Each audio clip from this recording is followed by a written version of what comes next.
kiss me just to prove you glad. Oh, Baby, baby, don't you go away, man. Welcome to Charleston, South Carolina. This is a very happy occasion. I'm here for not only the biscuits and the grits, but the history. This is the Deep South, and it's where so many incredible things happen in terms of our history. It's where history turned around, the Confederacy, the slavery, and you see all of this through the museums and the architecture here, and there's lots of stories to be told. So welcome to Charleston. The horse and carriage ride is a great way to tour the city and get a sense of its history. South Carolina is well known for its participation in the slave trade. Town Hall is today's marketplace where one can find handmade novelties and baskets.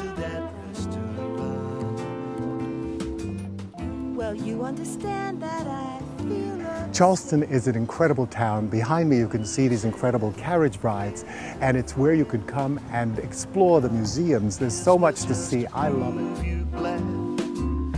Baby, baby, don't you go away, man. All right, guys, St. Philip's Episcopal Church, 1838 on the date of the building we're looking at. That is overall St. Philip's number 3, second at this location. And the big claim to fame, the oldest continuous Anglican congregation south of Virginia, founded in 1680. Charlestown, as we were known in the early days. This was land granted to 8 noblemen, lords proprietors, as they became known, by King Charles II, English king, the Merry Monarch. A little thank you gift for helping him ascend back to the throne, and it was a huge land tract, Virginia to Florida, from here to the West Coast. That's what it would have included, okay? This is just what we ended up with. But in honor of that, they did name the city after him, Charlestown. Buildings, last public building built by the British government with British money, 1771. Check it out. This is a great place. It's the Deep South. It's where you can have biscuits and grits. There's a lot of history, great museums. The architecture here is fantastic. We're here on the water. The seafood is extraordinary. In order to describe them, said that they appeared as a rainbow. Rainbow Row was born. There it is.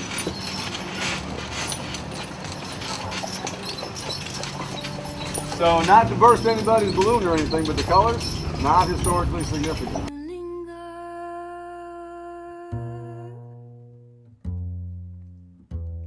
Like a haunting refrain, I find you spinning round in my brain. Charleston, South Carolina was settled by rice barons who built beautiful homes and decorated them in European furniture. On a glass of champagne.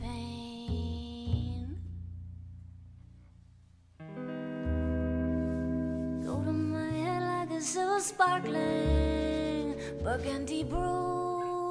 I find the very These beautiful buildings have a great history behind them because each neighbor tries to outdo the next one with elaborate decor. thrill of the thought that you might give a thought to my Old Southern charm and good manners.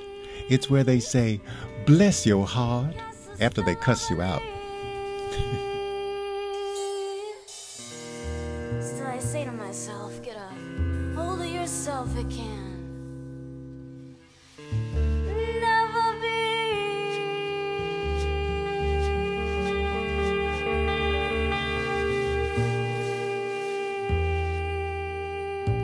You go to my head.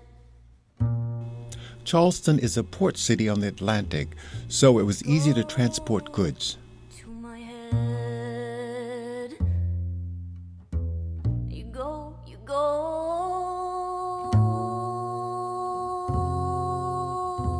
to my head. You go to my head and smiled and makes This is the Deep South, and the South is, you know, it has a reputation for its relaxation. The people here are so friendly.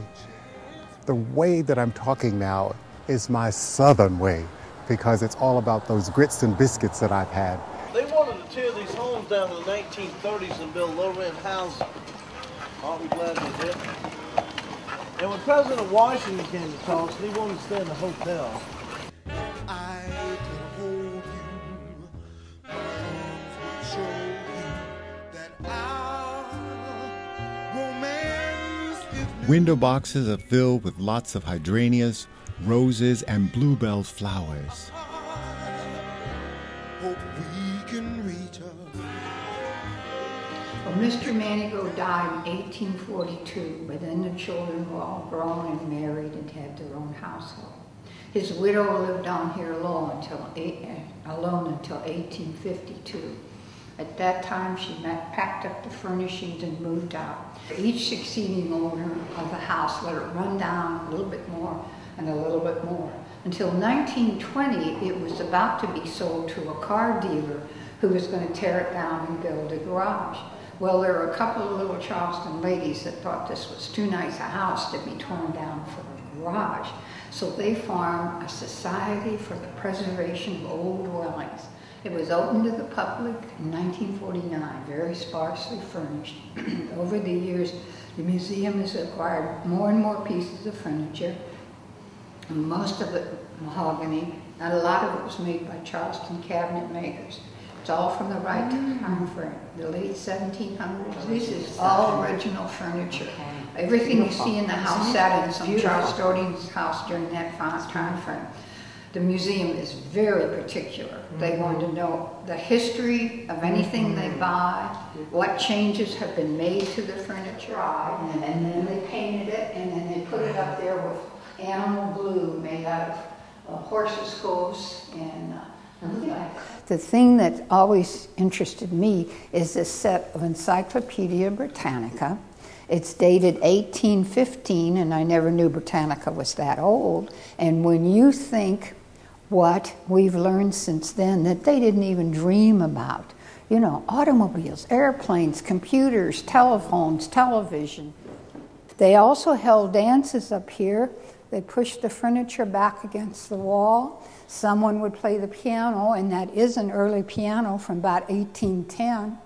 Doesn't have as many keys as our pianists do today, but it's the same principle, the hammer striping the string. And this is a wonderful old Charleston clock.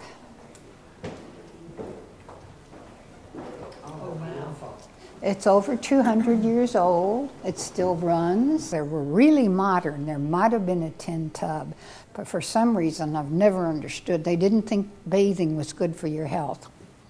All I know is bathing was a big production, and we're so spoiled. Manigault would have to speak to somebody who worked outside. Said, Henry or John or whoever, today's Monday, I'd like to have a bath on Wednesday. Yes, ma'am.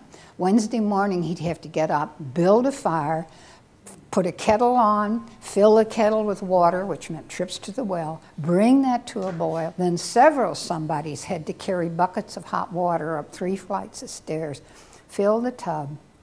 Mrs. Manigault bathed, but that wasn't the end of it. The water got used going down through the family.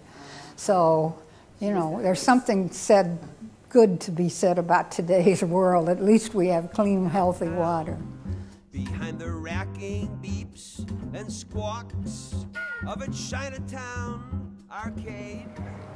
I hope you enjoyed Charleston as much as I did.